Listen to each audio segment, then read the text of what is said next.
बच्चों, आज मैं आपको क्लास 9th का जो चैप्टर सेकंड चल रहा था आपका force and laws of motion, उसमें Newton's third law of motion बताऊंगा। मैं इससे पहले सभी क्लियर करा चुका हूँ। Newton's third law of motion देखिए, पहले इसका स्टेटमेंट बहुत ईजी है। To every action there is an equal and opposite reaction. To every action there is an equal and opposite reaction. और अगर हम लोग ज़्यादा डिटेल में बताएंगे तो whenever one body exerts a force on another body, the second body exerts an equal and opposite force on the first body. मतलब to every action there is an equal and opposite action. हर प्रत्येक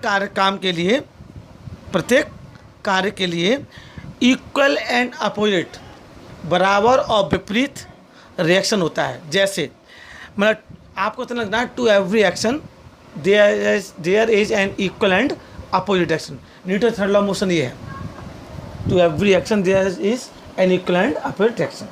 example, जैसे कोई व्यक्ति है जो काऊ पर force लगा रहा है, but the cow is exactly an equal force, तो वो काऊ भी उसको वापस कर दे, उसको पीछे कर उतना ही फोर्स लगाएगी।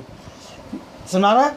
तो ये सिचुएशन क्या है, Newton third law of motion का है। अब जैसे मैं आपको बताता हूँ, जैसे एक सबसे एग्जांपल लीजिए कि कोई व्यक्ति when we walk on the ground, जब हम ज़मीन पर चलते हैं, then our foot pushes the ground backward, तो हम जब आगे बढ़ते हैं तो उतने पीछे करते जाते हैं। पुशेस द ग्राउंड, उस ज़मीन को पीछे करके जाते हैं तभी तो आगे बढ़ते हैं। In return the ground pushes out 4 foot forward, जितना हम आगे जाएंगे उतना वो ग्राउंड पीछे जाएगा। The forward direction exit by the ground on our foot makes us walk forward, तो इससे हम पता चलता है हम आगे बढ़ रहे हैं। क्लियर हो रहा है? अब जैसे एक स्विमर है, swimmer pushes the water backward, swimmer क्या करता है, वाटर को पीछे करता है, तो जितना आप वाटर को पीछे करें उतने हम उससे क्या करेंगे, होगा आगे बढ़ेंगे।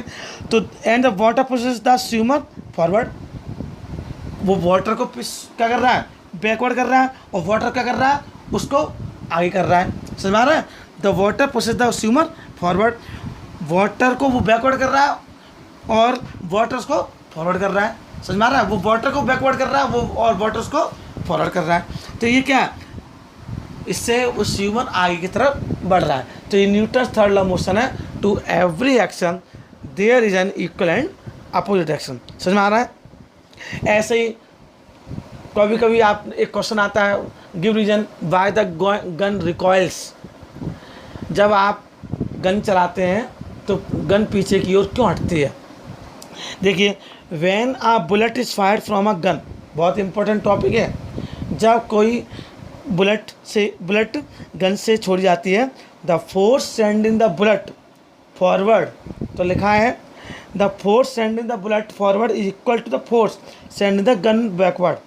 तो जो बुलेट को भेजने में जितना फोर्स लगा, वो फोर्स इक्वल हुआ किसके, सेंडिंग द गन बैकवर्ड, उतना ही फोर्स लगेगा उस गन को पीछे करने में। तो फिर इतना तेज लगता क्यों नहीं है, but due to high mass of the gun, लेकिन गन का मास अधिक होने की वजह से it moves only a little distance, mass का वजन ज़्यादा, वेट ज़्यादा होने की वजह से वो कम डिस्टेंस ही कवर कर पाती है।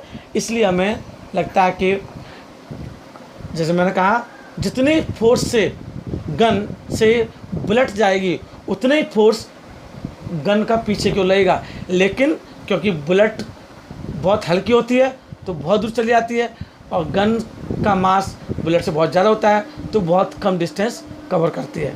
क्लियर हो गया? बहुत इंपॉर्टेंट टॉपिक है ये। ऐसे ही जेट एरोप्लेन का है, jet aeroplane engine exert a backward force on the exhaust gases, जो जेट एरोप्लेन होते हैं वो बैकवर्ड फोर्स लगाता है, produce by the burning of fuel, fuel को जलने पर। The backward rushing exhaust gases exert a forward and force, और जो बैकवर्ड रशिंग एग्जॉस्ट गैसेस है जो उस जेट में आगे की ओर क्या लगाती हैं, फोर्स लगाती हैं, which makes the aeroplane move forward, जिससे कि वो आगे की ओर चलता है। मतलब उसमें जो फ्यूल भरा होता है उस फ्यूल से जो आपका फोर्स लगता है वो फोर्स आगे की ओर उसको उतना ही फोर्स से आगे की ओर धकेलता है। क्लियर हो रहा है? आया समझ नहीं आ रहा? तो जो रॉकेट है वो एक्शन और रिएक्शन इस पर ही वर्क करता है। न्यूटन थर्ड लॉ समझ में आ गया, एप्लीकेशन समझ में आ गया आपको। देखिए आपको इसलिए हर चीज़ समझाया जाता है कि आपको किसी प्रकार की कोई प्रॉब्लम ना हो। हिंदी में भी समझाता हूँ इसी वजह से कि कोई भी डाउट आपको दिमाग में ना रहे। अब एक और इसमें आपका एप्लीकेशन है, the case of horse pulling a cart. जैसे the to make the cart move, आपने बैलगाड़ी देखी होगी, घोड़ा गाड़ी देखी होगी, हॉर्स कार्ट, बुलक कार्ट। वो द हॉर्स बेंड्स फॉरवर्ड आगे की ओर चलता है, and pressure the ground with speed, और अपने पैरों से क्या करता है, उस ग्राउंड को पीछे की ओर करता है। समझ में आ रहा है? When the forward reaction to the backward push of the horse is greater than, जब forward reaction opposite frictional force के ज़्यादा होगा तो कार्ट क्या करेगी, मूव करने लगेगी। गाड़ी, बैलगाड़ी, ये सब क्या करने लगेगा, मूव करने लगेगा। क्लियर हो रहा है? ये आपको न्यूटन्स थर्ड लॉ मोशन है। मैंने आपको इससे फर्स्ट सेकंड लॉ बताई, थर्ड लॉ मोशन आती है। अब law of conservation of momentum, देखिए लॉ ऑफ कंजर्वेशन मोमेंटम क्या है? when two or more bodies act upon one another, their total momentum remains constant। जब कोई दो बॉडी ऑब्जेक्ट एक दूसरे के ऊपर काम करते हैं तो उनका टोटल मोमेंटम कांस्टेंट रहता है। क्या रहता है? टोटल मोमेंटम कांस्टेंट रहता है। Momentum is never created nor be destroyed. समझ में आ गया? इसको हम principle of conservation of momentum भी बोलते हैं, principle of conservation of momentum. अब आपको मैंने बताया था momentum is neither created nor be destroyed. अब अगर हम बात करें टोटल मोमेंटम,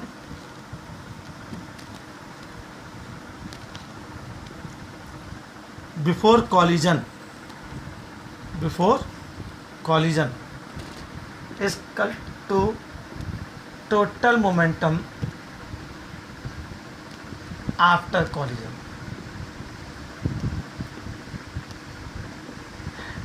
कांस्टेंट रहता है, it means m1u1 plus m2u2 is equal to m1v1 plus m2v2। Clear? अब ये लॉ ऑफ कंजर्वेशन मोमेंटम है। इसमें आपको दोनों बिफोर कॉलिजन और आफ्टर कॉलिजन मोमेंटम कैसा है? कांस्टेंट है। इसके ऊपर एक ऐसा है कि जो एप्लीकेशन है पूछा जाता है कि कौन से प्रिंसिपल पर रॉकेट वर्क करता है, तो principle of conservation momentum. When a bullet is fired from a gun, जब कोई गन से बुलेट छोड़ी जाती है, then the bullet has a momentum, तो जो मोमेंटम होगा बुलेट का वो मोमेंटम ऑफ गन के इक्वल होगा। समझ में आ गया आपको? ये आपके लॉ ऑफ कंजर्वेशन ऑफ